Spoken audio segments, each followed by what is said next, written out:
Like Star said, my role is within web analytics, all facets of it, but right now, and I think most applicably to this conversation with Agile is with the implementation of the code to track user behavior on websites. Typically with Adobe Analytics, if you've heard of Adobe Analytics, part of their Experience Cloud.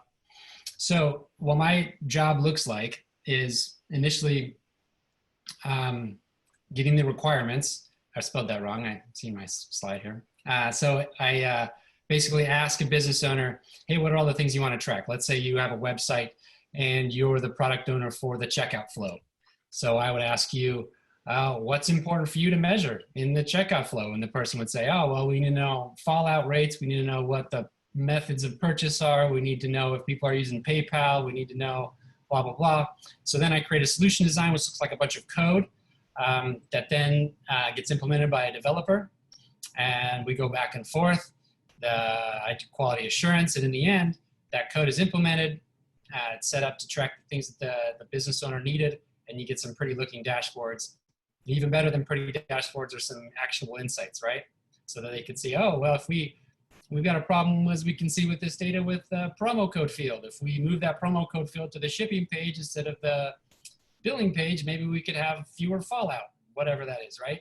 And so each step of this requires jumping in and out of some sort of process, some sort of methodology. I am rarely, never, actually never in charge of defining what that methodology is, right? The different checkpoints or where things should start and stop.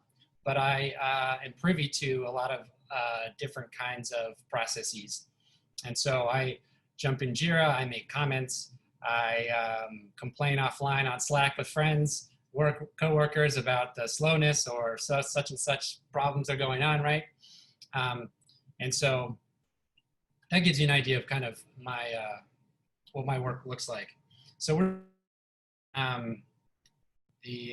let's see here, slide 2. This Principle 9, continuous attention to technical excellence and good design enhances agility. So most people, I think most business owners think Agile means faster. I mean, why else would you do it? You just want stuff to get done faster. The app is coming along too slow. The website needs to be updated. Let's get this thing, let's get it going, right? If call it Agile, call it whatever you want. If it's faster, that's all I care about.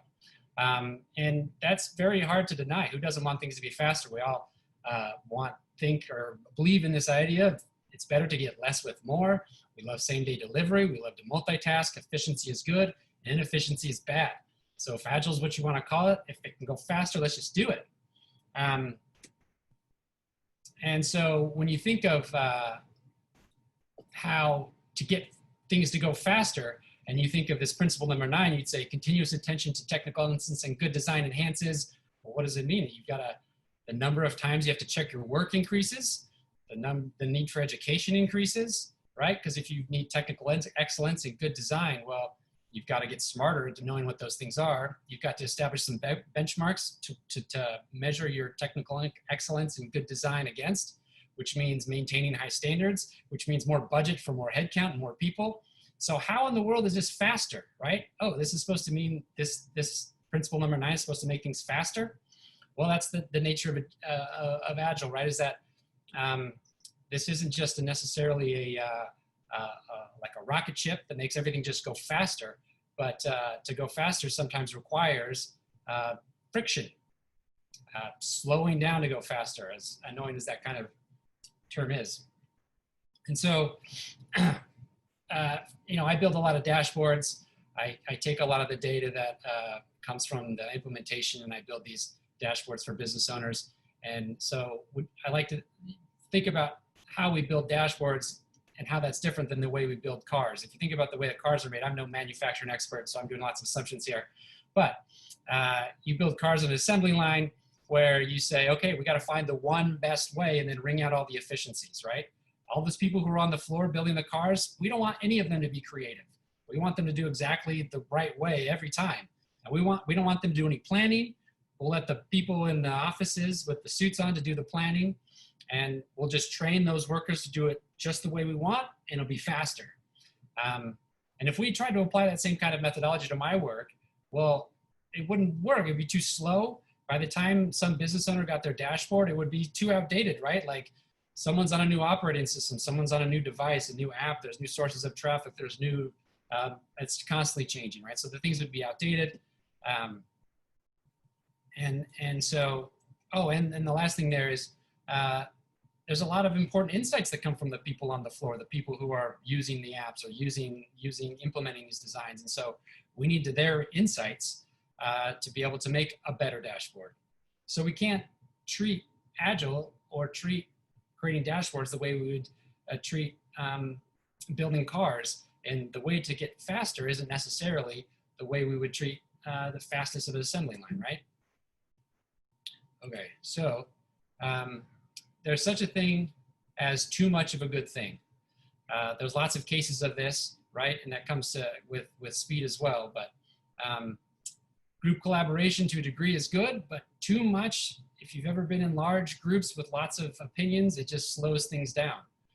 You want to be empathetic with another person to have a connection, but being too empathetic limits your ability to say the things that need to be said. Having no freedom is really miserable, but having a life of too much choice, too much freedom causes paralysis, bad decisions, dissatisfaction, and so the same thing goes for too much efficiency, right? So we have this kind of gauge of speed versus goodness, and I think that's what this Principle 9 is really getting at. So I think too much efficiency leads to what we're seeing now with this pandemic that unfortunately we're all in. Why didn't we stockpile supplies and machines? Why didn't we build out the hospital capacity? Why didn't we have this robustness in our supply chains to fight a global pandemic? Because obviously it robs profits and it's inefficient, it's not fast. So why go through all this effort if it's so slow? I mean, pandemics only come every 100 years, right? So there's really good reason to try and be fast and not to have this Principle 9 of making good design choices. It's really smart, actually, from this perspective of efficiency. But if speed isn't our only goal, which I think is not the only goal of the Agile methodology, it isn't just speed, right? We want to create something that works, that is adaptable. And so that's why this Principle 9 is really valuable. It's an insurance policy, right? I hate paying for insurance. I resent it, very much so. Every year I don't go to the hospital. I look at all that money I spent and I think, that sucks. I wish I could get that money back. But there's a good reason for it, right? And the same thing goes for putting into place high standards for quality and doing a good job. So, you know, following this line of thought, every year I don't get into a car accident, or every year that your site doesn't implode, you could think to yourself, man, what a bunch of wasted money on all that insurance or on that technical excellence and good design. I could have had lower technical excellence and worse design because nothing blew up. And I would have been financially better off without paying all those premiums and without all those sprint ceremonies, right? Or whatever other things that we do within our methodology that slows us down. But all those necessary things that we put in place enables us to be resilient against the shocks that could befall us from a world that is radically uncertain. And so, and the last point I wanted to make on that is this idea of all the things that could befall us in a radically uncertain world. And I think, you know, the year 2020 has shown us more than anything how radically uncertain the world is. And the same thing goes for your app or your website or whatever it is you're applying the Agile methodology to, that there's so much uncertainty that you're really doing yourself a disservice by focusing specifically on speed or and trying to go against this idea of building in technical excellence and good design into your process. You really could shoot yourself in the foot. Ultimately, it gets down to this very complicated question, though. So what does technical excellence and good design look like? It would be nice if we could have some sort of rule that we could apply to all scenarios. But unfortunately, we don't. And this is a quote from this poet, William Blake: "You never know what is enough unless you know what is more than enough." And I don't know how many teams we've been a part of or groups or scenarios, we're trying to build something and trying to figure out what is the right level of technical excellence and good design to apply to this process. How much time should we slow down and make sure that the work is getting done right? How much time should we set up standards for double checking our good designs? And it's hard to know until you've got some time or spent enough, had enough processes or times to go through to recognize what good design and technical excellence looks like, right? So ultimately, continuous attention to technical excellence and good design enhances agility in this sense that we don't always know where we're going. The apps and the sites that we're developing, we're not quite sure exactly how they'll turn out in the end. We're not always in control. We like to think we are, but like we can see there's things that come up that are outside of our control. A little something to slow us down in an uncertain world we inhabit could be a lifesaver. Building friction into our lives as individuals, as society, and into our work, into our agile methodologies, is building resilience into the system so that when these shocks to the system occur, when uncertainty befalls your website, your app, or whatever the thing that you're working on, that you've got some good design and technical excellence that can buoy that tool so that it doesn't come to a crumbling halt, right? And this is your insurance policy against catastrophe.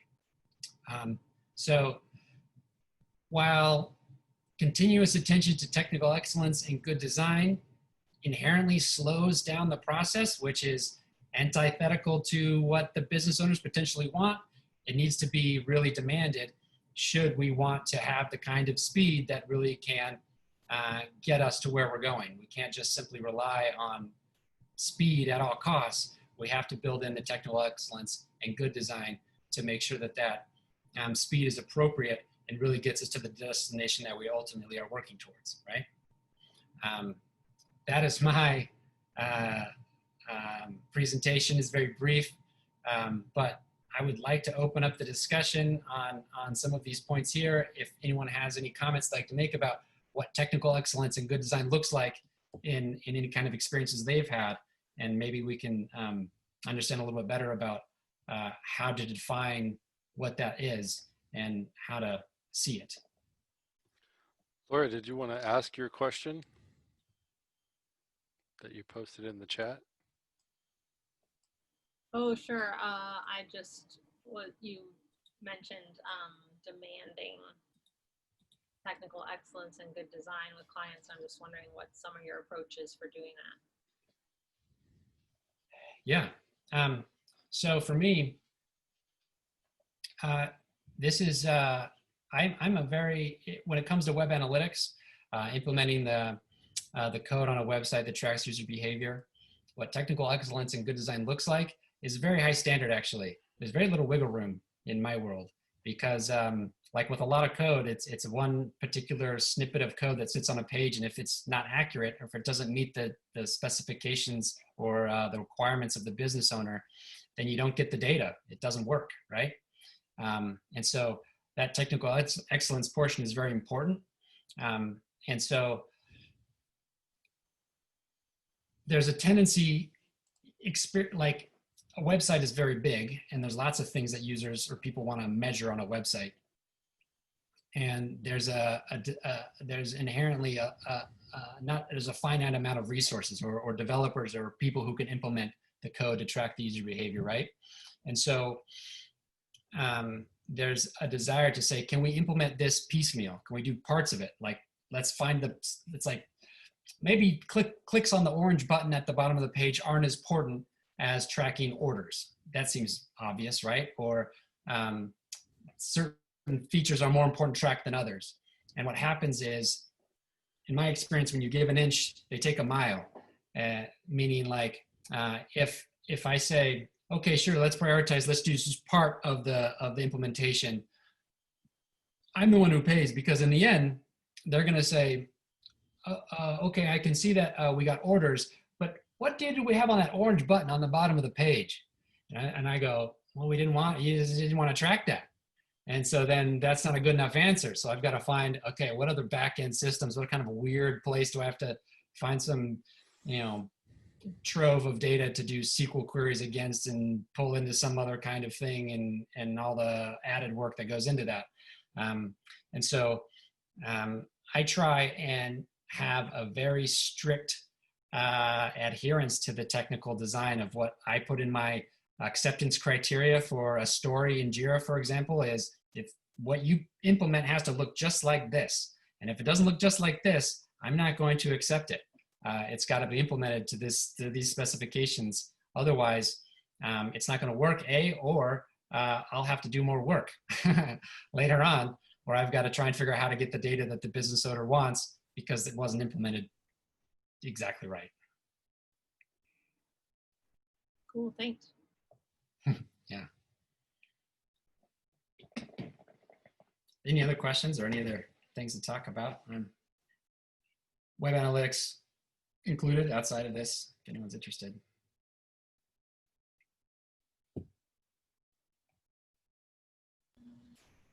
To me, it seems like often, there's a give and take between excellence and getting things out on time. I mean, what's your, do you have any stories about things that really went well where you did not have to, where actually you're given a lot of pressure to get something out on time, but then you managed to get things out earlier than you thought and the excellence was still there? Yeah, good question. I wish I had examples of that came right to mind. But I think the opposite is more often usually the case. Rarely am I surprised that the technical excellence, lack of technical excellence resulted in high quality product at the end of the day. That seems to be more often the rule than the exception. And I've got plenty of examples of not double checking, pushing something to production a little bit too hastily, and then opening a report the next day or having a flood of emails the next day that say, hey, Zach, how come the analytics is off? We've got zeros in all these reports all of a sudden, or what happened to me the other day? Why did yesterday we have $7 billion in revenue? And it's like, oh yeah, we didn't actually sell $7 billion of stuff yesterday. That was my bad. Because there wasn't that slowing down and methodically QAing, testing, going back to business owners, getting sign off, making sure it's right before deploying things. Yeah.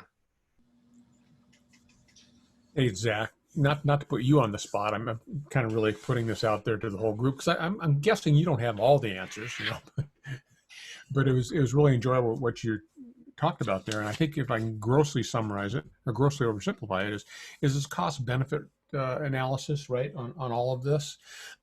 So I think an interesting topic to talk about is how do we, what's appropriate for one domain or one industry is probably not for another.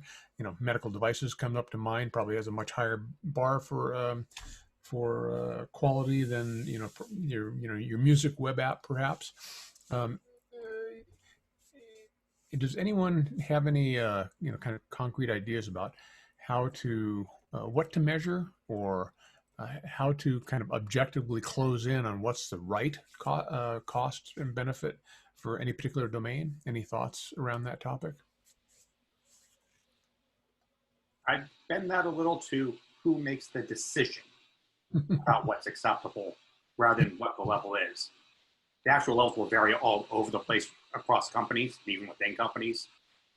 But you need to decide who is making which decisions.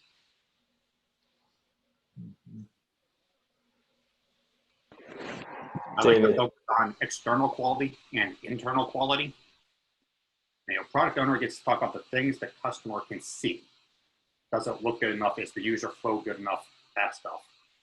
Usually your development team needs to talk about internal quality. And if the development team says the code works and gets the right answers, but the internal quality is not good enough, it does not ship. Yeah. Don't take shortcuts. But then the team have to have lots of conversations about that. But that's their decision, not product's decision. But too many times, so I work in the software business mostly. Too many times, it's too easy for an engineer or a group of engineers to get kind of narrow-sighted and looking at how to solve a problem based on what their experience has been, and their idea that they may have an idea that their quality is very good when in fact is not. It seems like we often don't get an actual idea of the quality until it's in the hands of the users. I mean, obviously we want everyone to do unit testing and everything in place so we can know when things break. But ultimately, so many times, even today, we discovered a bug that's been in the system for 10 years, just because of the particular way a user uses the system. So the quality, to me, ultimately is a quality of how the product works in the user's hands. Yeah, and that's exactly why I separate between external quality and internal. Because you can have things that work just fine until the day the fuse blows and the entire thing melts. The external quality seemed to be good as far as anyone could tell, but the internal quality was not actually up to snuff.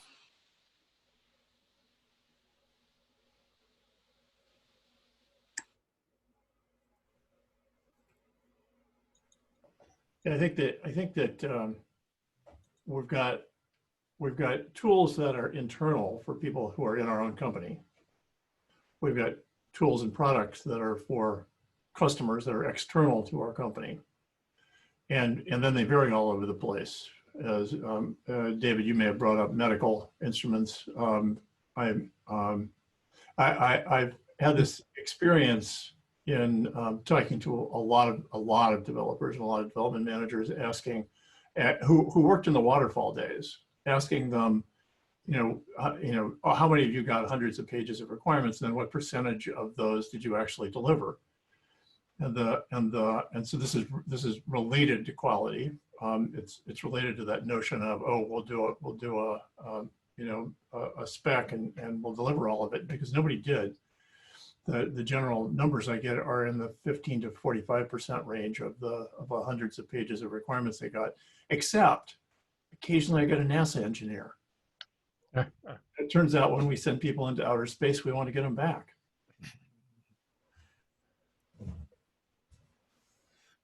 So I'm going to add one thing to that, which is one of the I encountered Agile for the first time in '99 in the form of extreme programming, and then Scrum finally in 2002. But that the notion of a definition of done, the practice of a team talking about and deciding on its definition of done seemed like this is sort of basic to everything in Agile. And then just a few years ago, it occurred to me, maybe it's the most important practice in Agile, because the team and not just developers and testers, not just developers and testers, but also the product owner or product manager, they all talk together about what done means for every single story that we're going to do. And for us, for our product, for our customers, for our culture, for who we are, for how we need to delight our customers. Because not all of us delight customers. I'd like to think we all delight customers, but some of us have customers who would just as soon get it sooner and not be delighted. So, we all need to talk about that. I think the definition of done, team by team, is just really powerful.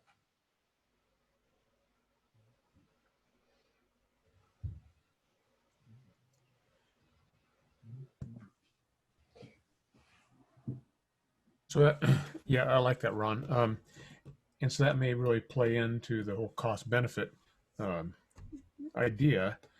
What's the right, where's the crossover on the cost versus the value, right? And so for individual domains, how do we, how do each of those businesses determine what's right. So a model might be the flow framework, for instance, you know, because you can quantify the 4 different things that can be delivered by a software organization. And is it just experimentation? Do you just allow quality to drift until you get a complaint, and then tune things up, invest more in quality, you know? Or is there some more objective way of determining that ahead of time? I don't know the answer to this. Yeah. I'm just thinking back to my product management experience. Really, where I challenged my developers is I said, let's not think about just this one use case that's out in front of us, this what we're trying to solution for. But really, I said, okay, we need to think outside that and say, what happens when we add another customer to this, you know, this code set or this solution? What do we need to do? How do we need to build it? Because I always felt like, hey, we could scale. If we're doing something well, it will scale and it'll get attention from other enterprise teams out there. And so from my side, I took that mindset and I just challenged the development team. I said, all right, let's think not just about this problem right here, but okay, if we add another geography, what do we need to do? How does the code need to be written? So then we can just quickly turn that over and get faster. So David, from my side, it was a mindset that I try to challenge my team with.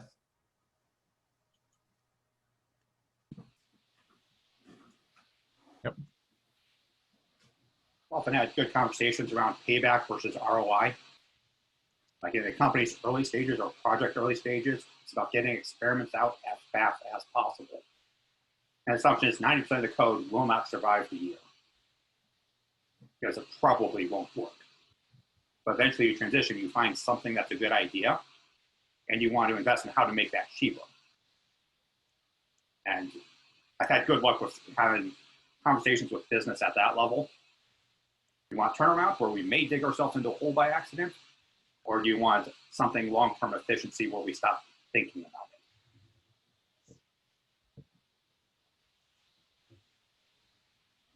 It seems like when we make compromises to this technical excellence, right, we just end up building technical debt on our side. So that further kind of bogs down this agile machine that we're trying to go about if we're just trying to continue to fix bugs out there in the system. So I really liked on how, Zach, how you called out during your presentation about, hey, in my acceptance criteria, I'm explicit. Like there needs to be a code review, it needs to look very similar to this, else it's not going to pass. Because we have to be more responsive. At least that's what I'm finding on my side, is that the business has higher and higher demands in terms of how fast we turn things over.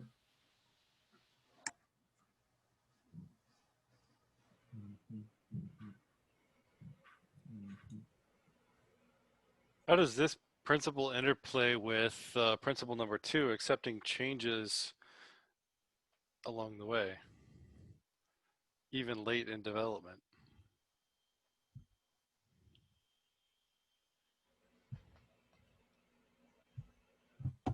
Zach, do you have any thoughts on that, or anybody else? I think part of speed, you know, you build in technical excellence and good design. It's kind of in the eye of the beholder what that exactly means to have the right amount of speed. And then another important part of speed is trust. If you have a good relationship with the rest of your team or with the decision makers, you can take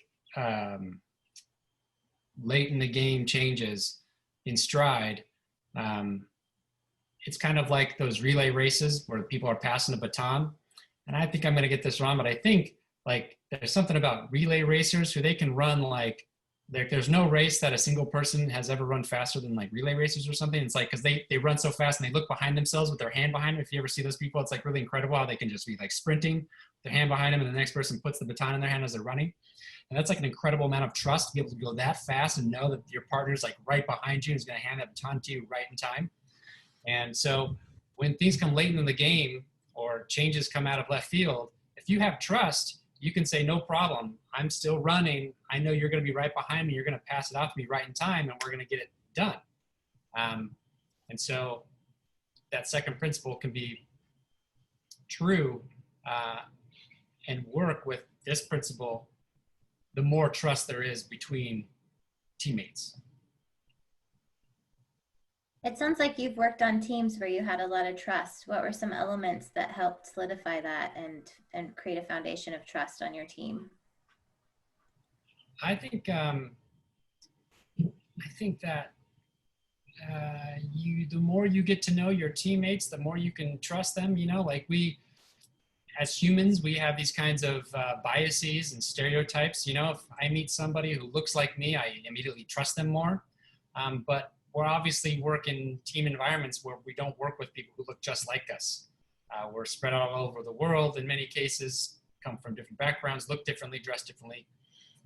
And so there can be a simple lack of trust just because you don't know your teammate well enough. And I think all those kinds of potentially lame get-togethers or social activities, or especially in our era of Zoom and doing these lame like happy hour Zoom calls, all that kind of stuff has a value that I've seen in knowing that, you know, on my team, Ryan and Puniti and Jamie, these folks are like people who I know and I can trust because I've gotten to know them. And Puniti got 2 daughters, and she's, you know, all those kinds of things I think can really help trust. Is just that kind of putting in the effort and the time to get to know people and get to know that they're, just that familiarization and friendship goes a long way.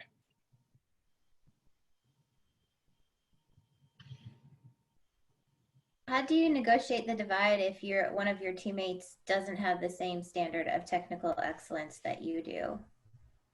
So maybe there is a wobbly leg of trust there because you don't trust their work or something. Yeah. That's a really good question. Can I help you out? I think this is Yes, where please. definition of done Yeah. that you have together crafted comes in really handy. Right. Because we all agreed that we were going to be at this level of technical excellence. So when you find a deviation from the definition of done, the question is always, do we need to observe the definition of done, or do we need to have conversation about changing the definition of done? But at least it raises the issue and it helps to depersonalize it, I would say. By focusing not on these 2 people have different understandings of quality, but they're looking at the same situation and coming to different conclusions about needed quality. So someone may be much more rigorous on this specific item and loose on something else, and that may be perfectly appropriate. Don't paint people as high quality or low quality. Don't let that conversation happen. Nicely said.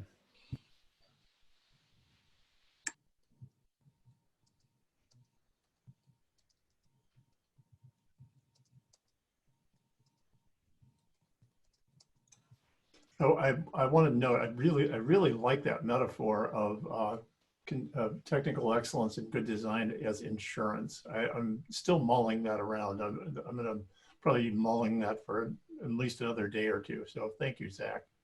Oh, great. Glad to hear it. I would say that the NASA program that you shared earlier is also a good example of technical excellence and design, and that we had to have the right technical excellence and design in order to put the man on the moon and bring him home safely.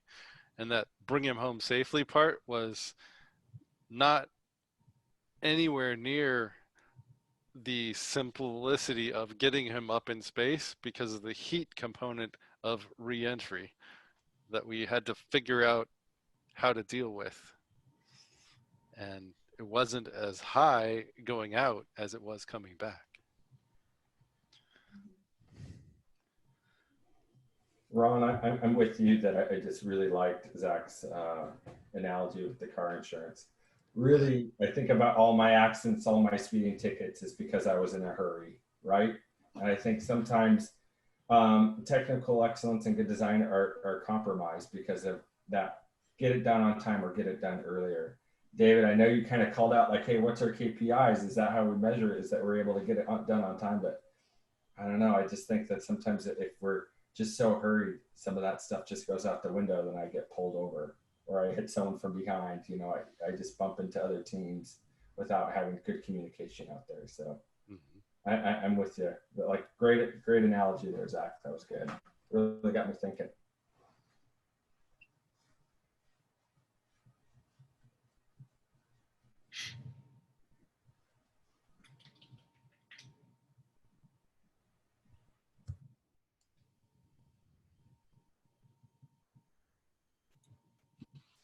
On that note, I think about time pressure a lot. Well, I prefer not to think about time pressure. There's a lot of business practices that force a time pressure. We must make the deadline. We must make the sprint. I like having a conversation of what happens if this feature doesn't make the sprint? Who dies? Nobody. How much money do we lose? Well, none. We just don't get the new feature out. Well, how big of a problem is that really? Yeah, I'm going home, like having dinner. Take my time, think about it. We're not in as much of a rush as we tend to think we are.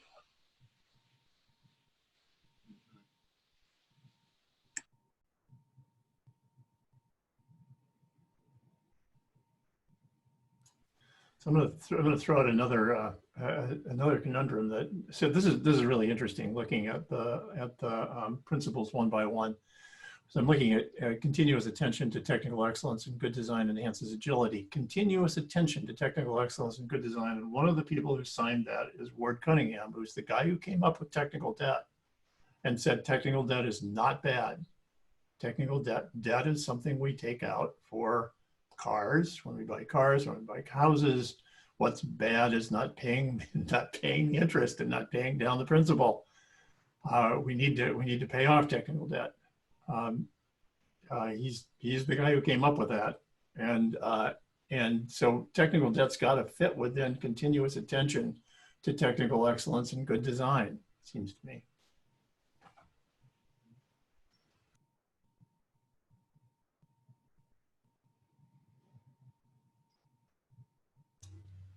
But not too much. I have a story about that. I was talking to a guy in finance once. It's about, he started about this technical debt thing. Sounds like a great idea.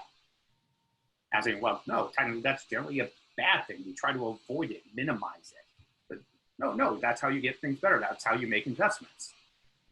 Eventually we got to a thing where in his parlance of finance, debt and finance and investment are synonyms. They're the same thing. We trust that the development team makes good decisions. When they say we're taking on technical debt, he hears we're making a good investment. I noticed that I think Ward's understanding of that investment model of thinking, translated through technical thought back into finance, fails completely. And so I avoid that metaphor completely because it can easily misinterpret it. Actually, I'm not sure it does. I'm not sure it does fail.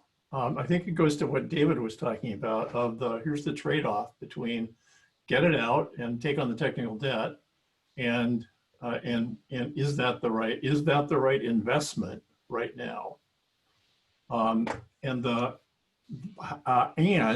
when we make an investment, or when we borrow money, I don't know, investment's an interesting one, so you might be right. But when we take out a loan, we need to go back and fix that code, or maybe it's code we'll never visit again, and so we don't need to go back and revisit it. But again, that goes to David's trade-off of, where do we spend our time, where do we give our focus, and we may just have replicated, we may just have copy and pasted the same routine over and over again, and it's going to be really costly to us if we ever have to change that routine, and we need to refactor it and make it a commonly called object or a commonly called method, and it's all trade-offs.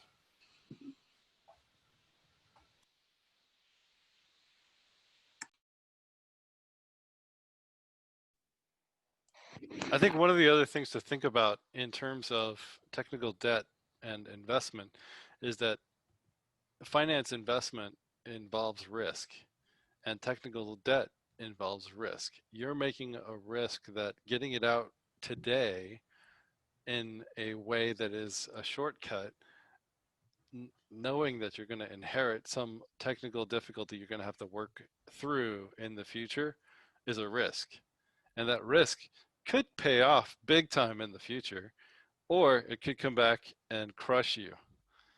Depends on how well you are estimating that risk and the probability that it will hit you like a ton of bricks. I like Yeah. talking about landmines. That We too. bury it deep enough, we might never hit it and never notice, or we might. So debt needs to be managed, and you know, I'm hoping everyone on this call manages their debt, their financial debt well. You know, we all manage our credit cards, we all manage our mortgages, and we all manage our car loans. And sometimes we pay them down in a hurry in order to enable our financial health. And so, Neil, I like that. I like what you said a lot about that.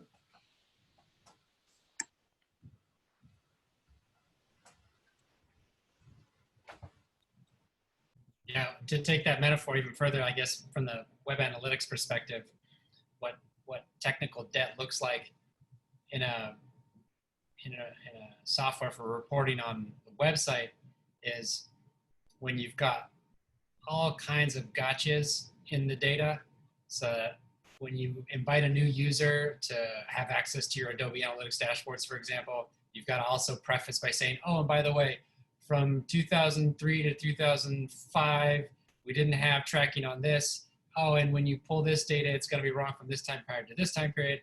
And don't use this dimension and this one. Actually, all 15 of these dimensions are outdated. No one's used those for a long time. We actually don't even know what those are used for anymore. You know, it goes on and on and on.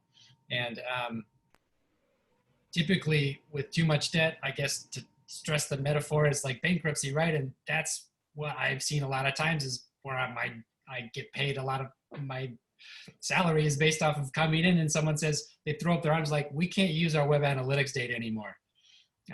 It's out of control. We don't know how to maintain it. We don't know what these numbers mean. And so we've got to start over from scratch. So basically scrap the whole thing and re-implement anew. And hopefully this time we'll make the right choices and not make the shortcuts so that we end up in the same kind of reporting problem that we started out with, right?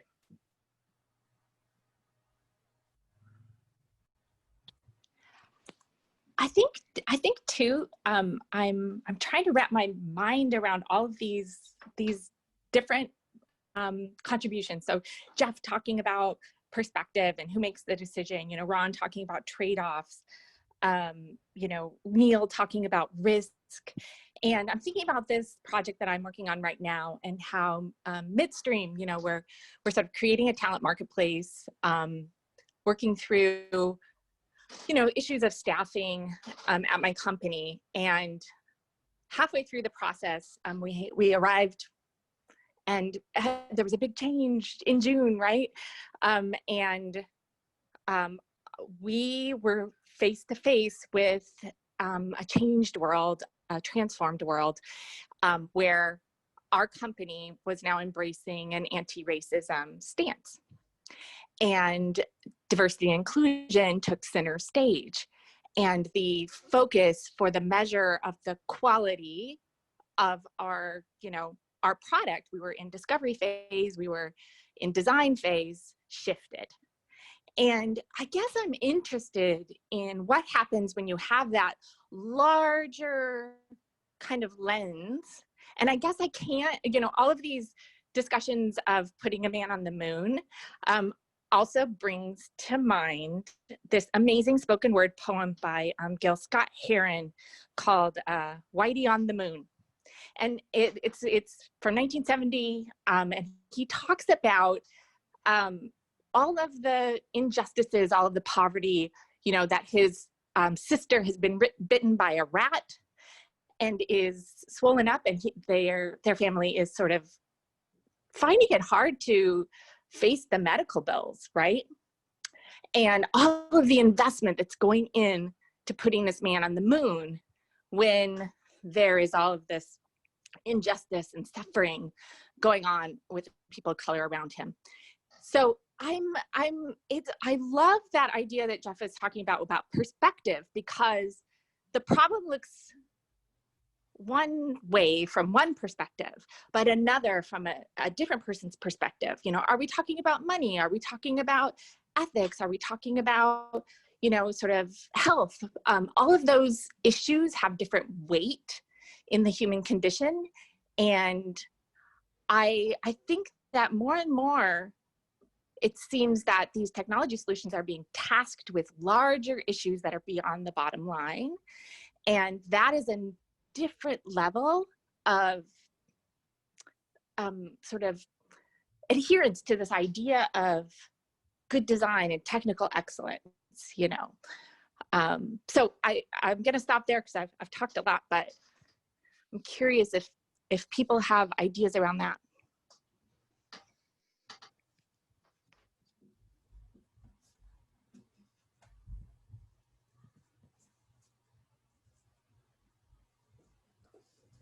I think there's definitely trade-offs, and the race to the moon is an investment choice that we as Americans, or at least our government, made, and to the detriment of some parts of our society. And I don't think we've really acknowledged it in those terms very well in our history books or the way we talk about it. So I think technical debt and excellence in design are key principles that have to be managed on both sides. If I think about when I was on a legacy team and we were trying to really get after technical debt, I mean, we had an immense amount. There were many contractors come and gone that had developed on this solution, and there was just a lot of technical debt. We were almost bogged down and binded that we couldn't move with any speed or agility on these things. And so there was a conscious decision and a discussion between the stakeholders and the business owners to say, we need to do something to get after this. And so that discussion enabled a decision to be made to say, okay, let's take some time and resources to be better and to do better. And so there was some training, and then the BSA team, kind of, we were all developers in BSA, all one team, but the BSAs got trained up, the more of the full-time employees got trained. So then we could have more of an understanding of what it meant to develop things in a better way, technically.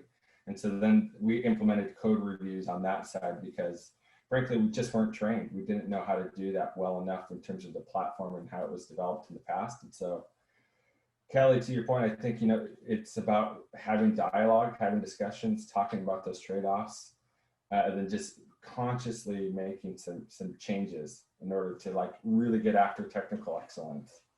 I think that goes for society, you know, if we want to make change within society and also within our technical solutions. Does that make sense, what I'm sharing?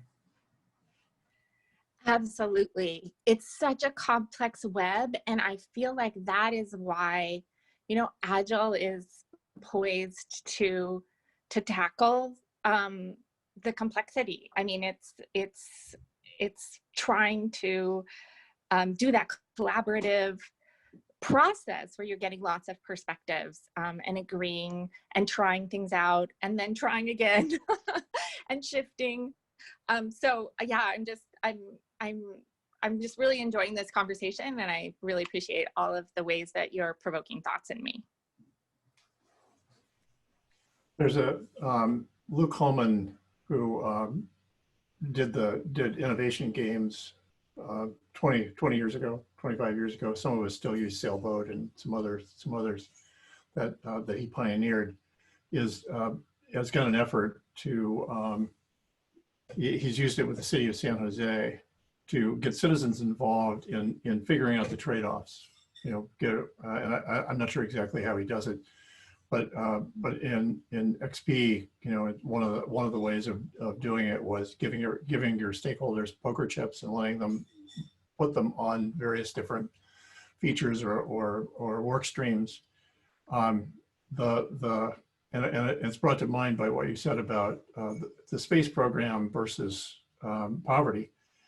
And you know, I'd go to a different one. I'd keep the space program. I would solve poverty. I'd stop paying for the Vietnam War. So I'm guessing the Vietnam War cost about 100 times what the space program did. It was contemporary. They were going on at the same time. But you know, how do you do that? We elect representatives to do that for us, and I'm not terribly happy about how that's going right now. And that's a different discussion.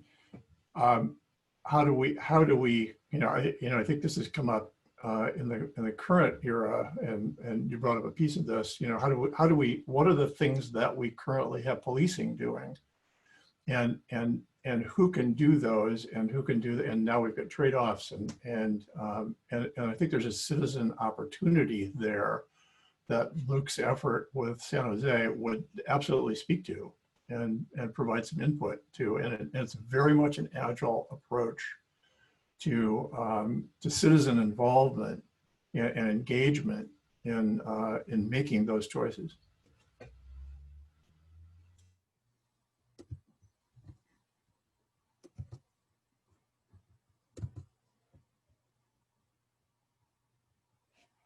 That's a really good point, Ron. Thank you so much for sharing that. Neil, you included in the chat a game called Sailboat. I've never heard of that. What's that game?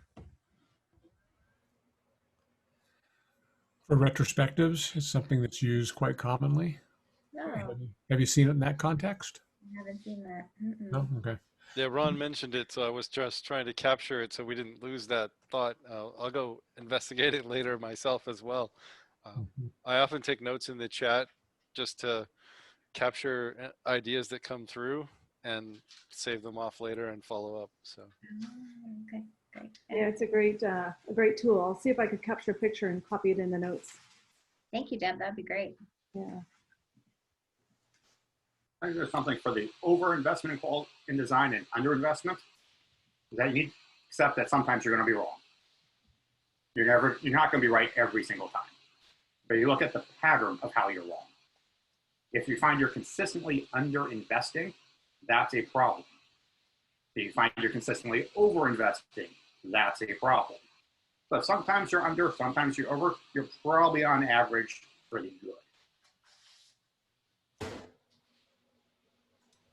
Yeah, Jeff, I frequently refer to how many places there are in software development and how many places Agile offers us the opportunity to walk a tightrope between too much and too little. And that's one of those places. The word I really like that describes that is satisficing. And me and my wife joke about how great at satisficing we are, how we're capable of enjoying not the best, but just the second best. And like being glad that we, you know, we don't have the biggest house or the nicest house, but we've got the best mediocre house in the neighborhood or whatever that is. And because I think that like, you know, that tightrope is really comes down to like changing your expectations or your acceptability of good enough. And a lot of times, like with the insurance policy kind of thing, it's like, or like, you know, anything, it'd be nice to drive really, really fast. Like we all want to get where we're going much, much faster. But we've got to accept fast enough to be able to then also be able to ship on time and to get a quality product or whatever. So it comes down to that satisficing role of deciding, I don't need the best or the fastest or whatever, I need it to be good enough. And good enough is very challenging to figure out what good enough is. But if you can figure out what good enough is, that's really a valuable skill to have. Yeah, isn't that what engineering is? I think Zach, it even goes to your quote that you have there from our lovely William Blake. You never know what is enough unless you know what is more than enough. And it really speaks to that process of discernment and the way that experience feeds into those choices. And when you were talking about, you know, seeking out education, and I think a number of other people mentioned those kinds of things, the more you know, the more you understand, the more you've seen in the world, the better you are at choosing a better path. Yeah, well said.